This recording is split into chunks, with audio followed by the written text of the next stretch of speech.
భారీ వర్షాలకు విజయవాడ నగరం సహా పరిసర ప్రాంతాలు అతలాకుతలమయ్యాయి. ఎడతెరిపి లేకుండా కురిసిన వర్షాలతో జనజీవనానికి తీవ్ర అంతరాయం ఏర్పడింది. నగరంలోని పలు కాలనీలు, రహదారులు నీట మునిగాయి. గాంధీనగర్ రైల్వే స్టేషన్ ప్రధాన రహదారిలో కాలువలు నిండిపోయి వర్షపు నీరు రహదారిపైకి చేరింది. వాహనాల రాకపోకలకు తీవ్ర అంతరాయం ఏర్పడింది.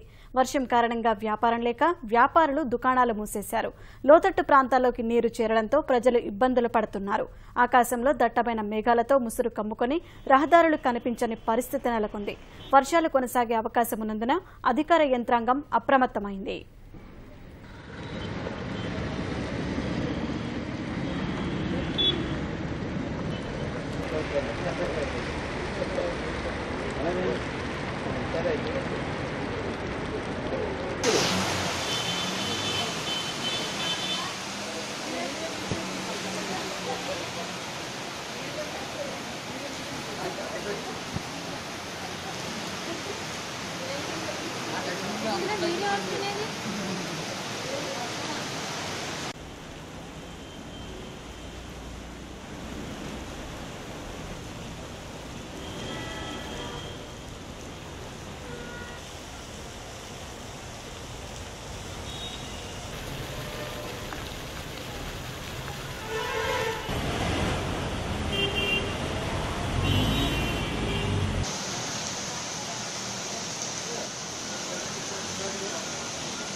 విజయవాడలో కురుస్తున్న వర్షాల ధాటికి పండిట్ నెహ్రూ బస్టాండ్ పరిసరాలు జలమయమయ్యాయి.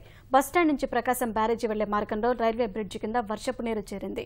దీనివల్ల వాహనాల రాకపోకలకు ఇబ్బందులు ఎదురవుతున్నాయి. మరింత సమాచారం ఈటీవీ ప్రతినిధి చంద్రశేఖర్ అందిస్తారు. విజయవాడలో కురిసినటువంటి భారీ వర్షానికి పండిట్ నెహ్రూ బస్టాండ్ వద్ద ఏర్పడినటువంటి దారుణ పరిస్థితి ఇది. వర్షపు నీరు అంతా కూడా ఇక్కడికి చేరుకోవడంతో రైల్వే బ్రిడ్జి కిందంతా కూడా పూర్తి స్థాయిలో వర్షపు నీరు నిలిచి రాకపోకలకంతా కూడా తీవ్ర అంతరాయం ఏర్పడుతున్నటువంటి పరిస్థితి మనం చూస్తున్నాం. సాధారణంగా పండిట్ నెహ్రూ బస్టాండ్ నుంచి ఇటు జగ్గయ్యపేట, నందిగామ వైపే కాకుండా హైదరాబాద్ వెళ్ళేటువంటి దూర ప్రాంత బస్సులన్నీ కూడా బస్టాండ్ నుంచి ఇటే వెళ్తుంటాయి. కానీ ఇప్పుడు ఈ మార్గంలో వాటర్ అంతా కూడా నిలిచిపోవడంతో రాకపోకల్ని ఈ మార్గం కూడా నిలిపివేసిన పరిస్థితి మనం చూస్తున్నాం. పండిట్ నెహ్రూ బస్టాండ్లో బస్సులు అవి కూడా అక్కడే ఉన్నాయి. ప్రస్తుతానికైతే కొన్ని బస్సులను కృష్ణలంక నుంచి ఇటు బందర్ రోడ్డు మీదుగా, వన్ టౌన్ మీదుగా అటు పంపించేటువంటి ఏర్పాట్లు ఆర్టీసీ అధికారులు చేస్తున్నారు. ముందు జాగ్రత్త చర్యగా అధికారులు ఆర్టీసీ బస్సులను ఈ మార్గంలో వెళ్లకుండా చర్యలు చేపట్టారు. మరోవైపు చిన్న వాహనాలు కూడా ఈ మార్గంలో వెళ్తే ఏమైనా ఇబ్బందులకు గురవుతాయన్నటువంటి ఒక ఆందోళన అయితే వ్యక్తమవుతుంది. అందుకు సూచికగా పోలీసులు అక్కడ ఒక లైట్ను కూడా ఏర్పాటు చేశారు. వెళ్ళడం ప్రమాదం అనేటువంటి ఒక సూచికకు సంబంధించి ఒక లైట్ను కూడా అక్కడ ఏర్పాటు చేశారు. అయినప్పటికీ కొందరు వాహనదారులు ధైర్యం చేసి ఈ మార్గంలో వెళ్తున్నారు. మరోవైపు ఈ నీటిని తోడివేసేందుకు విజయవాడ నగరపాలక సంస్థ అధికారులు చర్యలు చేపట్టారు. 2 వాహనాలు తెప్పించి భారీ జనరేటర్లు, మోటార్ల సహాయంతో ఈ నిలిచిపోయినటువంటి నీటిని అంతా కూడా తోడి కృష్ణానదిలోకి పోసేందుకు వీలుగా కొంత చర్యలు అయితే ప్రారంభించారు. కెమెరామెన్ భాస్కర్తో పునచంద్రశేఖర్, ఈటీవీ న్యూస్, విజయవాడ.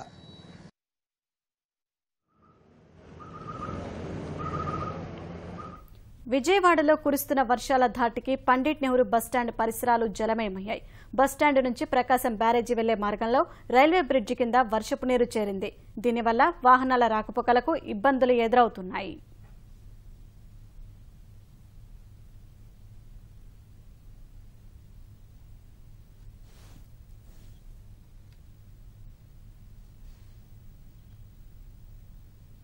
విజయవాడలో కురుస్తున్న వర్షాల ధాటికి పండిట్ నెహ్రూ బస్టాండ్ పరిసరాలు జలమయమయ్యాయి. బస్టాండ్ నుంచి ప్రకాశం బ్యారేజీ వెళ్లే మార్గంలో రైల్వే బ్రిడ్జి కింద వర్షపు నీరు చేరింది.